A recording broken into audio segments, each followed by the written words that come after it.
किसी ने क्या खूब कहा है कि किसी को गलत समझने से पहले एक बार उसके हालात समझने की कोशिश करें।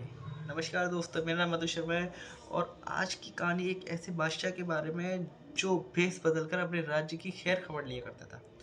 तो एक दिन क्या हुआ कि राजा अपने वजीर के साथ किसी शहर के किनारे पहुंचा तो उसने देखा कि सामने ही एक आदमी गिरा हुआ पड़ा है। तो राजा उसके पास गया और उसको हिलाकर देखा तो वो आदमी मर चुका था। तो राजा ने लोगों को आवाज़ दी। लोग उसके आसपास से गुजर रहे थे लेकिन किसी ने भी उसकी मदद नहीं की। राजा ने आवाज़ दी कि भाई इसको उठाओ, इसको घर ले जाओ, लेकिन किसी ने भी राजा की आवाज़ नहीं सुनी और किसी ने भी उसकी बात नहीं मानी। बादशाह ने सोचा आखिर बात क्या है, लोग इसकी मदद क्यों नहीं कर रहे। तो बादशाह ने अपने वजीर को वहीं पर खड़े रहने को बोला और खुद जो दुकानदार थे वहाँ के उनसे पूछताछ करने चला गया कि आखिर भाई बात क्या है, आप इसकी मदद क्यों नहीं कर रहे हो। तो वहाँ के ही पास के दुकानदार ने राजा से उससे बोला, भाई क्यों इसके पीछे पड़ रहे हो, बुरा इंसान था, शराब पीता था, दारू पीता था, आप भी अपना काम करो, हमको भी अपना काम करने दो।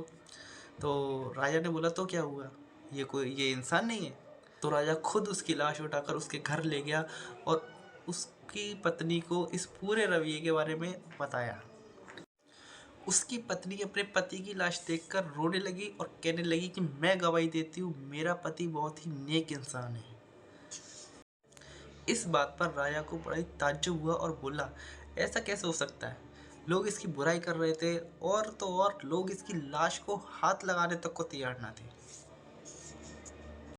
उसकी पत्नी ने बोला, मुझे लोगों से यही उम्मीद थी। दरअसल हकीकत यह है कि मेरा पति रोज़ शराब खाने जाता था और वहाँ से शराब खरीदता था और रोज़ घर लेके आता था और नाली में बहा देता था और कहता था चलो कुछ तो गुनाहों का बोझ इंसानों के सर से हल्का हुआ।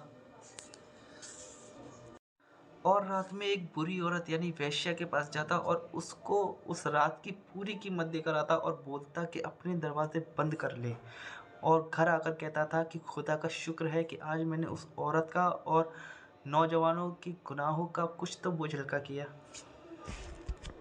और लोग उसको वहां जाता हुआ देखते थे।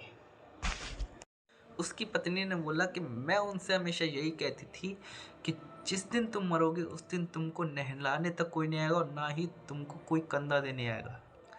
तो उसकी पत्नी ने बोला कि वो मुस्कुराते हुए बोलते थे कि एक दिन तुम खुद ही देखोगे कि वक्त का बादशाह और कुछ नेक लोग मेरी अर्थी को कांधा देने आएंगे।